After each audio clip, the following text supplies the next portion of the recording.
In this video, I'm going to show you how to fix Google Play Store not downloading. So the very first thing you want to do here is to go to your settings. So in your settings, what you're going to look for is the apps section here.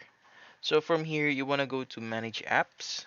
And here, you want to look for Google Play services here. So here, just click on the Google Play services and make sure that you clear the data for here, which is underneath the uh, bar under the clear defaults. You'll see the clear data options there. Just click on it. Once you're done, next thing you want to do is you want to look for the actual application, which is Google Play Store.